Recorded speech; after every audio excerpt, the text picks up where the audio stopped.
मंत्रमूलं गुरुर्वाक्यं मोक्षमूलं गुरो कृपा। वसुदेवसुतं देवं कंसचाणूरमर्दनं देवकी परमानन्दं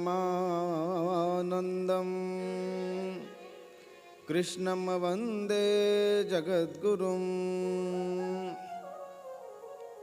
नारायणं नमस्कृतं नरचैवं नरोत्तमं देवी सरस्वती व्यासं ततो जयमुदीरयेत्।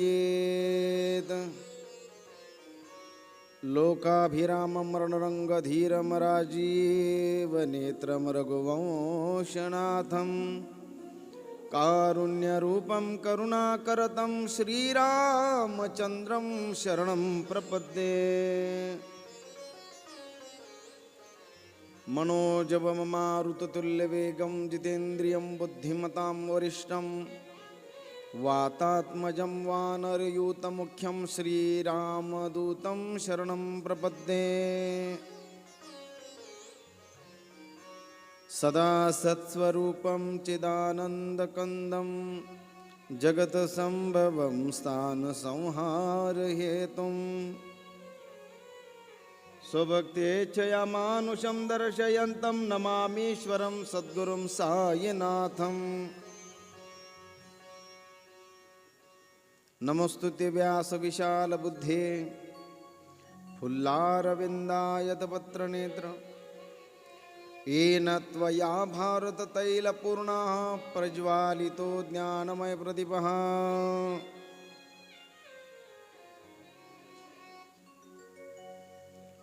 अलङ्कापुरीरम्यसिंहासनस्थं पदाम्भोज तेजस्पृदिक्प्रदेशं विधीन्द्रादिदैवै सदा स्तूयमानं समाधिस्थमूर्तिं भजे ज्ञानदेवम्।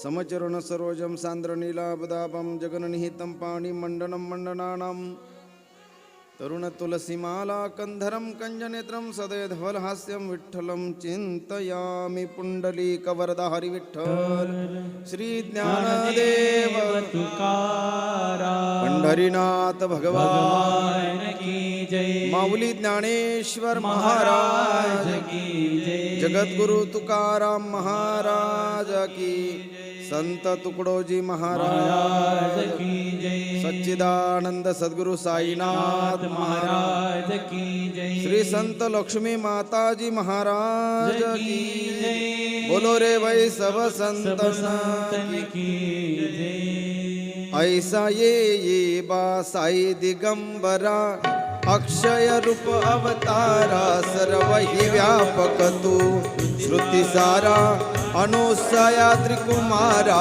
बाबा ये बा। साई दिगंबरा अक्षय रूप अवतारा सर्वहि व्यापक तू श्रुति सारा अनुसया त्रिकुमारा बाबा ये बा। काशी स्नान जप प्रतिदिवसी कोल्हापुर भिक्षेसी निर्मल नदी तुंग जलप्रासी निद्रा माहुरदेशी ऐसा ये बा। सोळी लोंबतसी वाम करी त्रिशूल डमरुधारी भक्तावरद सदा सुखकारी देशील मुक्तिचारी ऐसा ये बा। पायी पादुका जपमाला कमंडलो मृगशाला धारण करशिवा नाग जटा मुकुट शोभतो माता ऐसा ये बा। तत्पर तुझे या जे ध्यानी अक्षय त्यांचे सदनी लक्ष्मी वास करी दिन रजनी रक्षसी संकट वारुणी ऐसा ये बा। या परिधान तुझे गुरुराया दृश्य करी नयनाया पूर्णानंद सुखे ही काया लाविसी हरिगुण माया ऐसा ये बा। साई दिगंबरा अक्षय रूप अवतारा सर्वहि व्यापक तू श्रुतिसारा अनुदया त्रिकुमारा बाबा येई बा साई येई बा बाबा येई बा साई येई बा साई बाबा साई बाबा साई बाबा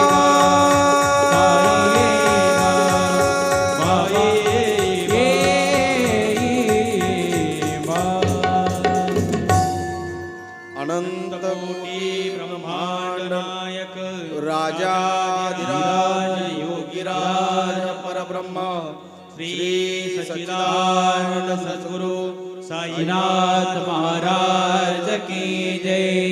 नमः पार्वती पतये हर हर महादेव हर हर महादेव हर हर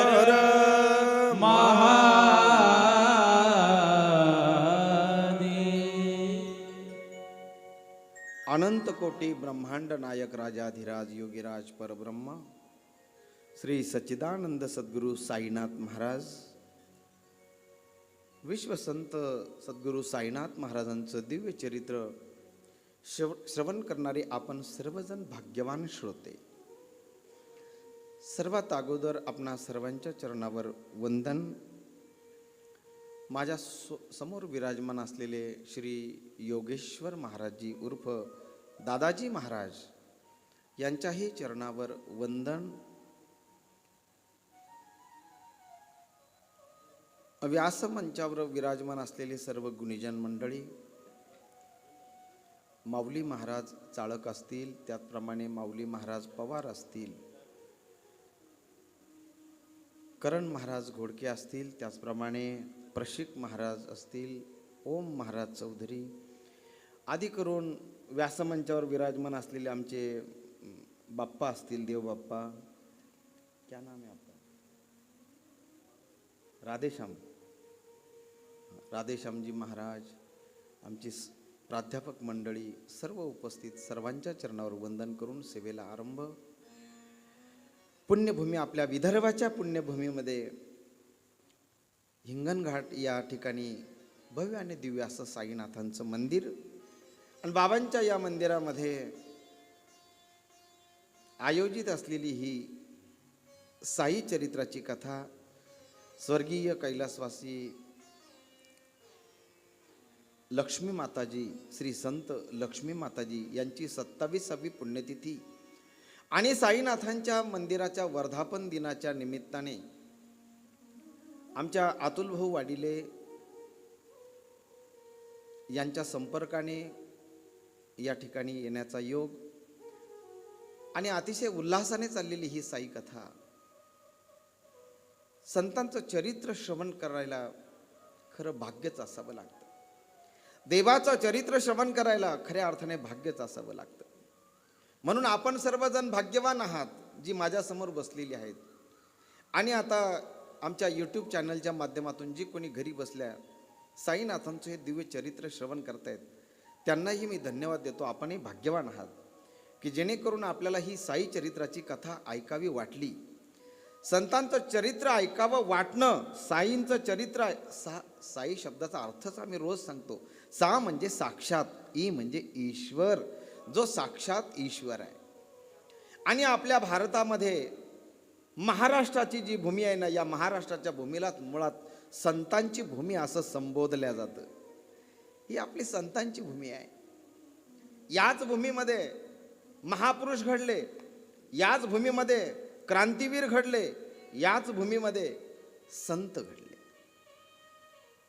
उत्तर भारताला लोक देवभूमी म्हणतात, परंतु महाराष्ट्राला मात्र संतांची भूमी म्हणतात महाराज। इथे नांदती संत महंत, पंत आणि पंडित। भूपाली, इथे नांदती संत महंत, पंत आणि पंडित। इथेच आमुच्या ज्ञानेश्वरीचा ज्ञानियांचा राजा, ज्ञानियांचा राजा. याच भूमीमध्ये संत महंत नांदतात. आजही संत आहेत. या कलियुगामध्ये भगवान परमात्मा संतांच्या रूपानेच अवतरित होत असतो. आपण विशेष भाग्यवान आहे. आपण या महाराष्ट्राच्या मातीत जन्माला आलो महाराज. हा छत्रपतींचा महाराष्ट्र आहे, शिवरायांचा महाराष्ट्र आहे. या महाराष्ट्रामध्ये आमचा जन्म झाला. तसा तर भारत देशच धन्य आहे महाराज. धन्य धन्य भारतखंडे. भरतखंडे नरदेह प्राप्ती, ही तो परम भाग्याची संपत्ती. नाथबाबा म्हणतात, अरे बाबा आपण या भरतखंडामध्ये जन्माला आलो, आपण भाग्यवान आहोत. कदाचित आपण जर दुसऱ्या देशात जन्माला आलो असतो तर मला असं वाटतं आपलं कल्चर वेगळं असतं, आपली संस्कृती वेगळी असती. श्रेष्ठ आहे जगामध्ये आपली संस्कृती. समग्र विश्वामध्ये भारतीय संस्कृतीला तोड नाहीये महाराज. भारतीय संस्कृती सर्वश्रेष्ठ आहे. ती श्रेष्ठ ठरली आमच्या ऋषीमुनींमुळे, आमच्या साधू संतांमुळे, आमच्या ग्रंथांमुळे. ये भारत है जहाँ ऋषि मुनि जपते हरि नाम की माला. हरि ओम हरि ओम हरि ओम हरि ओम. ये हरि मोहन इकबाल के हैं और राधा एक इकबाला. राधा एक इकबाला. जहाँ सूरज सबसे पहले आकर डाले अपना डेरा, वो भारत देश है मेरा. वो भारत देश है मेरा. वो भारत देश है मेरा. वो भारत देश है मेरा. वो जहाँ डाल डाल पर सोने की चिड़िया करती है बसेरा, वो भारत देश है मेरा. हरि भारत देश है मेरा. वो भारत देश है मेरा. वो भारत देश है मेरा. जहाँ गंगा जमुना कृष्णा और कावेरी बहती जाए. हरि ओम हरि ओम हरि ओम हरि ओम. जहाँ उत्तर दक्षिण पूर्व पश्चिम को अमृत पिलवाए, को अमृत पिलवाए. कहीं यही जल फल और फूल उगाए, केसर कहीं बिखेरा. वो भारत देश है मेरा. वो भारत देश है मेरा. जहाँ डाल डाल पर सोने की चिड़िया करती है बसेरा. वो भारत देश है मेरा. वो भारत देश है मेरा. वो भारत जय देश भारती, है मेरा. वो भारत देश है मेरा. वो भारत देश है मेरा. वो भारत देश है मेरा. वो भारत देश है मेरा. भारत माता की जय. वंदे मातरम. वंदे मातरम. जहाँ डाल डाल पर सोने की चिड़िया करती है बसेरा, वो भारत देश है मेरा. वो भारत देश है मेरा. जहाँ पर सत्य अहिंसा और धर्म का पग पग लगता डेरा, वो भारत देश है मेरा. याच ठिकाणी सत्य अहिंसा याचं पूजन होतं महाराज. याच भूमीमध्ये इथून जवळच सेवाग्रामची भूमी आहे. जवळच तुमच्याच बगलमध्येच का ज्या सेवाग्राममध्ये महात्माजी आले आणि त्यांना मूलमंत्र सापडला महाराज. जीवनाचा मूलमंत्र सापडला. त्या विश्रांतीसाठी, त्या शांतीसाठी इथे आले आपल्या भागामध्ये, आपल्या परिसरामध्ये सेवाग्राम. आणि महात्माजींना खऱ्या अर्थाने सूत्र सापडलं. कस्तुरबांना शेवट त्या ठिकाणी शांती लाभली महाराज. कस्तुरबाजींना ती सेवाग्रामची भूमी. ते महात्माजी सुरदासजींचं भजन गायचे महाराज. महात्माजी कायम त्यांच्या मुखामध्ये ते भजन असायचं महात्माजींच्या. अशी ही विदर्भाची ही भूमी आहे. आणि सर्वात महत्वाचं म्हणजे जरा एकदा जोरात, एकदा बाबांच्या नावाने एकदा जोरात ललकार द्या. सद्गुरु साईनाथ महाराज की जय.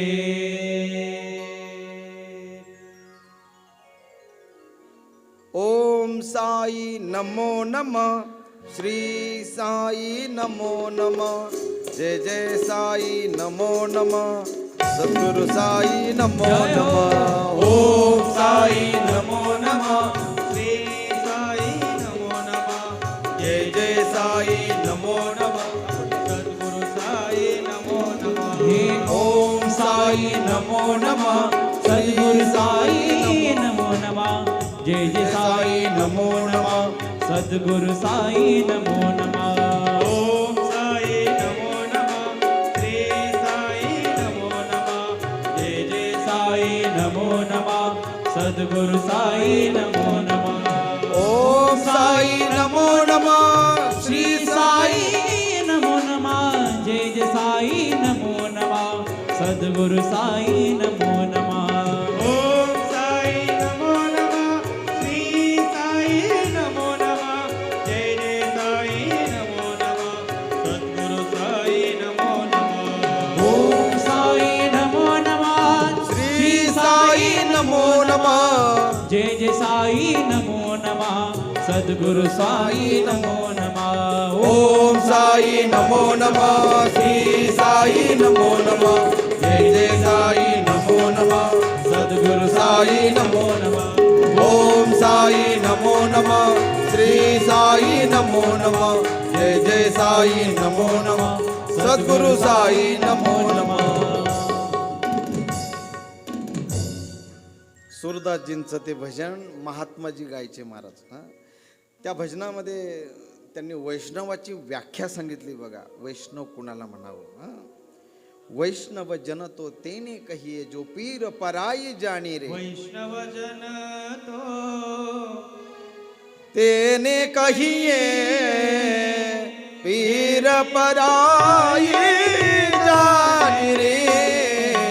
वैष्णव जन तो तेने कहिए पीर पराई जाने रे.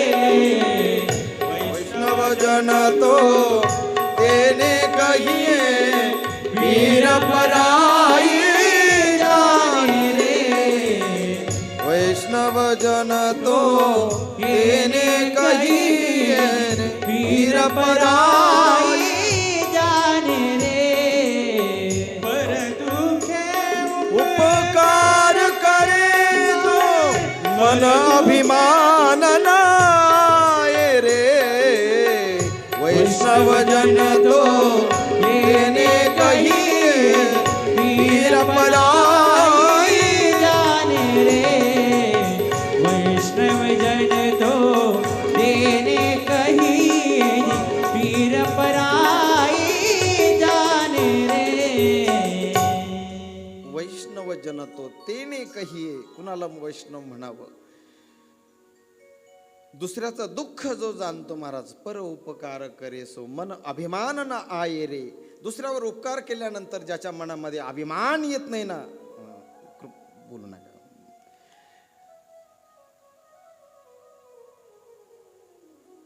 काय सांगत होतो मी? पर उपकार करे सो मन अभिमान न आये रे. वैष्णव जन तो तेने कहिए जो पीर पराई जाने रे. दुसऱ्याचं दुःख ज्याला कळतं, दुसऱ्यावर उपकार केल्यानंतर ज्याच्या मनात अभिमान येत नाही. अभिमान देवाला आवडतच नाही. तीळ मात्र जरी होय अभिमान तरी मेरू समान भार वाटे देवा. भगवान परमात्म्याला तीळ मात्र सुद्धा अभिमान चालत नाही महाराज. आम्हाला तीळ मात्र सुद्धा बडबड चालत नाही. आमचं विचलित होतं लक्ष. कथेत बडबड करू नये. कथे माझी बडबड करील जो कोणी बेडूक होऊन येईल जन्मा. मी नाही बोलत, शास्त्र सांगतं. ही महाराष्ट्राची भूमी आहे. याच भूमीमध्ये संत महंत नांदतात. याच भूमीमध्ये क्रांतिवीरांनी जन्म घेतला. याच भूमीमध्ये शौर्याची गाथा लिहिल्या गेली ती याच भूमीमध्ये महाराज. याच भूमीमध्ये इथे खळखळणाऱ्या नद्या आहेत, सह्याद्रीच्या पर्वतरांगा आहेत महाराज. विदर्भाच्या मातीतला आगळा वेगळा सुगंध आहे. कोकणातील गारवा, मंद मंद वारा, कोकणातील मंद मंद वारा याच भूमीमध्ये आहे, महाराष्ट्राच्या भूमीमध्ये. समुद्राच्या लाटा एका बाजूला याच महाराष्ट्राच्या थडीवर थडकतात. याच भूमीमध्ये संत गाडगेबाबांसारखे अवतार, संत गजानन महाराज, श्री स्वामी समर्थ, विश्व संत सच्चिदानंद सद्गुरू साईनाथ महाराज. याच भूमीमध्ये राजमाता जिजाऊ अहिल्या देवी,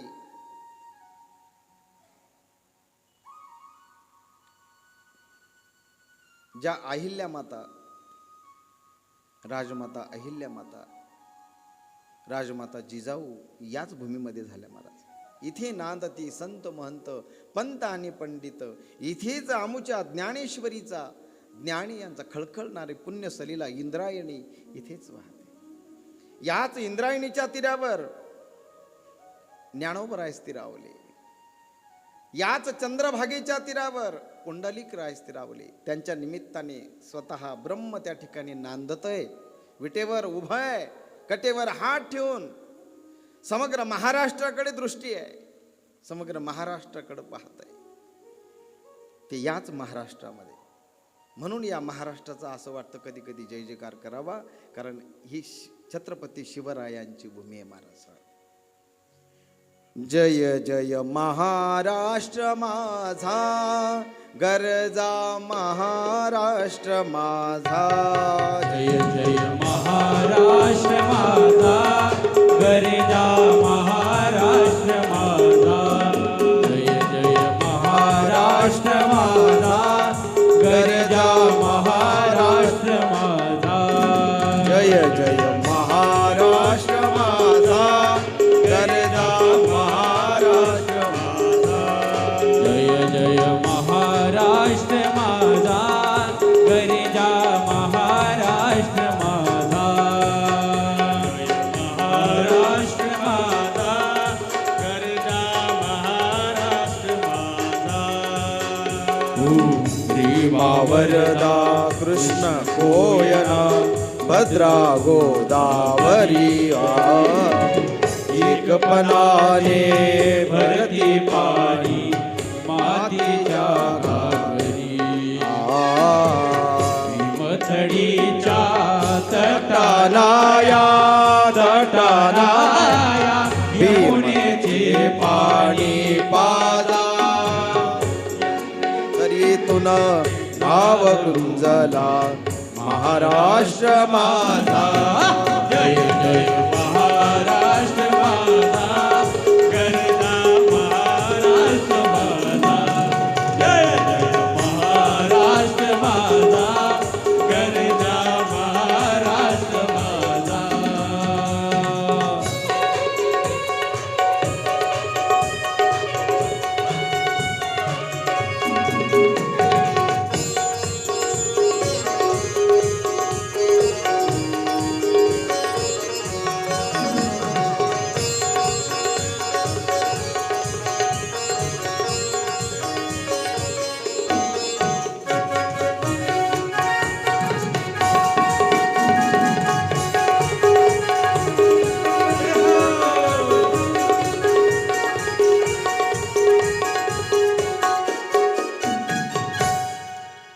छत्रपती शिवाजी महाराज की जय.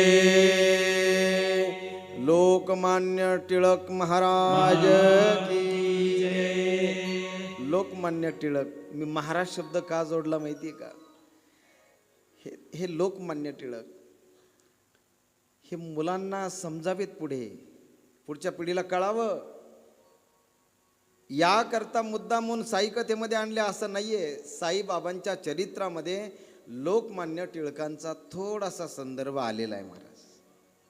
म्हणून त्याकरता लोकमान्य टिळकांचं आज दर्शन. जोरात टाळी वाजून या झाकीसाठी आपण सुंदर झाकी ज्यांनी सजवली ते आमचे कोकाटे काका नागपूर इथून आलेले ते, त्यांनासुद्धा धन्यवाद. सुंदर छत्रपतींची आणि या ठिकाणी लोकमान्य टिळकांची झाकी त्यांनी सादर केली. का म्हणून आपण लोकमान्य टिळकांना दाखवतोय? प्रसंग आला महाराज. मी महाराज शब्द का जोडला? कारण लोकमान्य टिळकांनी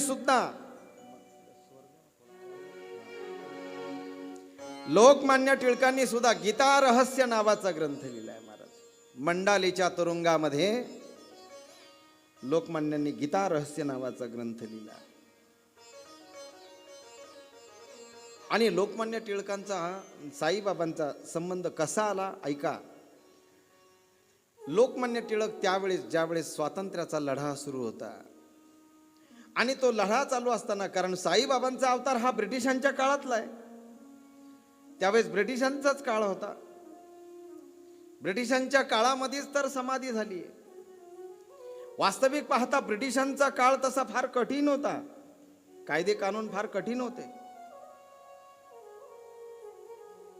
आणि त्या काळामध्ये साईबाबांची कीर्ती सगळीकडे पसरली. लोकमान्य टिळकांपर्यंत ही कीर्ती गेली. कारण वासुदेव बळवंत फडके हे सुद्धा साईबाबांकडे येऊन गेले, परंतु त्याचा उल्लेख मात्र काही कुठे नाही. परंतु असं सांगतात की वासुदेव बळवंत फडके हे सुद्धा त्या काळामध्ये बाबांचं दर्शन घेऊन गेले होते. बाबांनी त्यांना सांगितलंही होतं की ही लढाई तू लढतोयस, परंतु एकाकी लढाई राहील, तुला जड जाईल, कदाचित त्रास होईल, कदाचित देहही संपवा लागेल. वासुदेव बळवंत फडक्यांनी त्यावेळेस सांगितलं की बाबा, हा देह जर कधी देशासाठी स्वातंत्र्यासाठी जर खर्च होत असेल ना तर काही हरकत नाही. काय माणसं होती महाराज, माणसं नाही विभूती होती महाराज. खरं तर या क्रांतीवीरांमुळे, या थोर समाज सुधारकांमुळे आज आपण हे स्वातंत्र्य उपभोगतोय. पण ते असं असतं महाराज, जे सहज मिळतं ना त्याचं महत्त्व कळत नसतं. ज्यांनी या स्वातंत्र्यासाठी खऱ्या अर्थाने स्वतःच्या प्राणाची आहुती दिली, स्वतःचं जीवन समर्पित केलं देशासाठी. म्हणून आम्ही दररोज एक वाक्य सांगत असतो, देव, देश आणि धर्म या 3 गोष्टीला विशेष महत्त्व आहे. आपला धर्म जाणावा, आपला देव जाणावा आणि आपण ज्या भूमीत राहतो त्या देशाबद्दल स्वाभिमान असावा, अभिमान असावा. कारण जशी धर्माची भक्ती आम्ही करतो ना, त्याच पद्धतीने देशाची भक्ती सुद्धा आवश्यक आहे. आणि हे आम्हाला या थोर महापुरुषांच्या जीवनपटाकडे पाहिल्यानंतर आमच्या लक्षात येतं महाराज. त्यावेळेस लोकमान्य टिळक साईनाथांकडे आले आणि साईबाबांच्या दर्शनाला आल्यानंतर बाबांची आणि लोकमान्य टिळकांची निवांत बैठक झाली द्वारकामाईमध्ये. ज्या द्वारकामाईमध्ये बाबा अभयदान देऊन टाकायचे, अभयदान. कारण लोकमान्यांनी ते ऐकलं होतं. काही भक्तांना बाबा उपदेश करत होते. काही भक्त दुःखाचं गाठोडं घेऊन द्वारकामाईमध्ये आले होते. लोकमान्य टिळक बघत होते. प्रत्येक जण आपापलं दुःख बाबांना सांगत होता. बाबा, जगाचं दुःख काय सांगावं महाराज, दुःखाची यादी खूप मोठी आहे. आणि ही यादी सांगत असताना बाबा ऐकत होते. बाबांनी फक्त एकच सर्वांना सांगितलं, तुम्ही या द्वारावतीमध्ये आलात, या द्वारकामाईमध्ये आलात ना, तुमचे पाय पडले ना या ठिकाणी, बस तुम्ही भाग्यवान आहात. अरे माझी द्वारकामाई जी आहे ना, ही फार दयाळू आहे. हिच्याकडे दया भरभरून अगदी भरलेली आहे. ही फार दयाळू आहे. ही द्वारकामाई सगळ्यांवर कृपाच करत असते. ही द्वारकामाई कधीच कुणाला इथे निराश करून पाठवत नाही. इथे कितीही निराश होऊन कोणी आलं ना, तर तरी सुद्धा तो इथून काहीतरी आशेचा किरण जो घेऊन येतो, जाताना तो काहीतरी आनंद या द्वारकामाईमधून घेऊन जात असतो. ही द्वारकामाई आहे, ही सांभाळते. संकटकाळी ही द्वारकामाई धावून येते. लोकमान्य टिळक हे सगळं ऐकत होते. भक्तांची गर्दी कमी झाली आणि माळसापती, माधवराव देशपांडे सगळे पुढे आले. त्यांनी लोकमान्य टिळकांची ओळख त्या ठिकाणी बाबांना सांगितली आहे. बाबांनी लांबूनच ओळखलं होतं. लोकमान्य टिळकांनी दर्शन घेतलं. त्या ठिकाणी दोघेच जण, बाकी सगळा एकांत त्या ठिकाणी होता. काही हितगुज लोकमान्य टिळकांना बाबांबरोबर करायचं होतं, साईबाबांबरोबर. कारण बाबांचा जो महामंत्र होता ना महाराज, हा सर्वांचीच कान उघडणी करणारा होता, सर्वांच्याच बुद्धीमध्ये प्रकाश टाकणारा त्यांचा मूलमंत्र होता, सबका मालिक एक. या विश्वाचा जनिता एक आहे, या सृष्टीचा सृजनहार एक आहे, या विश्वाला तारणारा, मारणारा, सांभाळणारा एकच आहे. तोच ब्रह्मा आहे, तोच विष्णू आहे आणि तोच आदिदेव शंकर आहे. विश्वाचा जनिता एक आहे. भले त्याला तुम्ही वेगवेगळे नावाने आवाज द्या. कुणी त्याला अल्लाह म्हणून आवाज देतं, कुणी त्याला भगवान म्हणून आवाज देतं, कुणी त्याला भगवान भोले बाबा म्हणून आवाज देतं, कुणी त्याला भगवान बुद्ध म्हणून आवाज देतं, कुणी त्याला जीसस म्हणून आवाज देतं, कुणी त्याला खंडेराव म्हणून आवाज देतं, कुणी त्याला देवीच्या स्वरूपात आवाज देतं. ज्याची ज्याची जशी ज्या पद्धतीची भावना असेल त्या त्या पद्धतीने तो त्याला आवाज देतो, पण तो आहे मात्र एकच एकच एकच. तुकडोजी महाराज म्हणतात, सगळीकडे विश्वामध्ये तोच आहे. हर देश में तू, हर भेष में तू, तेरे नाम अनेक, तू एक ये, तू एक ये, तू एक ये. कारण जसं समुद्राला जे पाणी मिळतं महाराज, ते पाणी आपण पाहतोय, त्या पाण्याचा मुक्काम खरा समुद्रातच. तिथून त्याचा प्रवास सुरू होतो वाफेच्या रूपामध्ये. तो मेघ बनतो, तो मेघ बनल्यानंतर तेच पाणी, खारं असणारं पाणी मेघाच्या रूपामध्ये आलं, त्याला गोडवा तयार झाला. का? ज्या ज्या वेळेस मनुष्य उंच उंच उंच जातो ना, देव पहा उंच ठाई उभे राहा, संतांचं प्रमाण आहे. तुम्हाला देव पाहायचं आहे ना, उंच ठिकाणावर जा. उंच ठिकाणावर म्हणजे डोंगरावर जायचं का, कळसुबाईच्या शिखरावर जायचं का? नाही. अरे उंच ठाई उभे राहा, याचा अर्थ तुमचे विचार उच्च करा. माणसाने आर्थिकदृष्ट्या संपन्न नसलं तरी चालेल, माणसाला आर्थिकदृष्ट्या दारिद्र्य असलं तरी चालेल, परंतु वैचारिक दारिद्र्य माणसाकडे नसावं. माणूस वैचारिक श्रीमंत असावा महाराज, श्रीमंत असावा. माणूस पैशाने श्रीमंत, त्याला कधी श्रीमंत कोणी म्हणत नसतं. जो आचाराने विचाराने श्रीमंत आहे त्याला खऱ्या अर्थाने श्रीमंत हे नाव शोभतं. माणसाकडे बौद्धिक दारिद्र्य नसावं. आणि आपल्याला जर कधी विचारांची श्रीमंती मिळवायची असेल तर संत साहित्याशिवाय पर्याय नाही, संत वाङ्मयाशिवाय पर्याय नाही. साई कथा त्या करताच आम्हाला ऐकायची की कमीत कमी आम्हाला कळावं, आम्ही या मृत्यूलोकात जन्माला आलो काही काळाकरता. व्हॅलिडिटी जशी मोबाईलच्या याला व्हॅलिडिटी आहे महाराज. आपण जे बोलतो मोबाईलवर त्याला व्हॅलिडिटी आहे, रिचार्ज मारावा लागतो वेळच्या वेळी. तो रिचार्ज जर आपण साऊंडवाली जर नाही मारलं ना तर ते मोबाईल सगळं काम करायचं बंद करून टाकतं.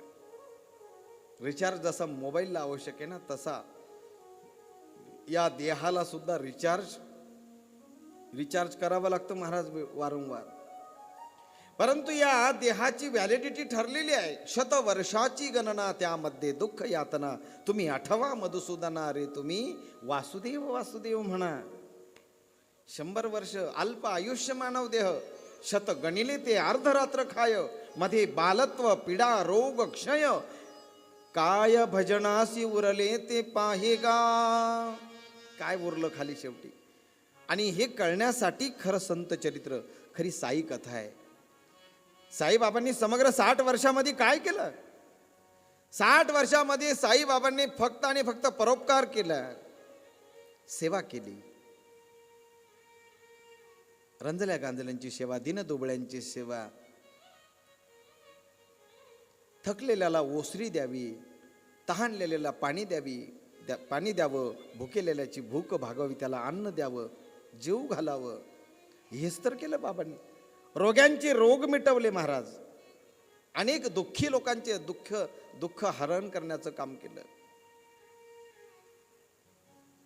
जे का रंजले गांजले त्यासी म्हणे जो आपुले. जे का रंजले गांजले त्यासी म्हणे जो आपुले.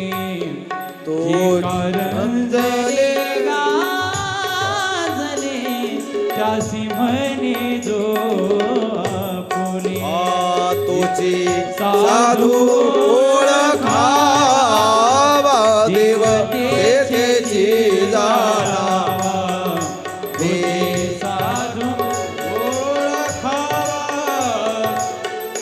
तेथेची जाणा मृदु सभायन वनित जैसे सज्जनाचे चित मृदु सभायन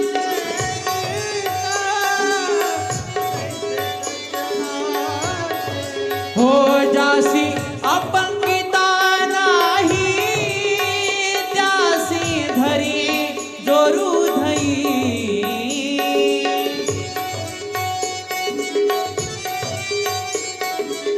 धरी गरू धई जिका रंजले गाजले त्यासी मने जो आपुले गोची साधू ओळखा देव तेथेची जाणावा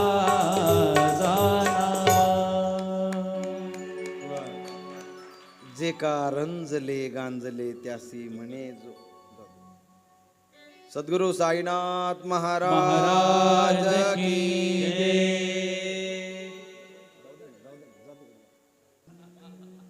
है का नाही? हा? आता या वयात जर चक्कर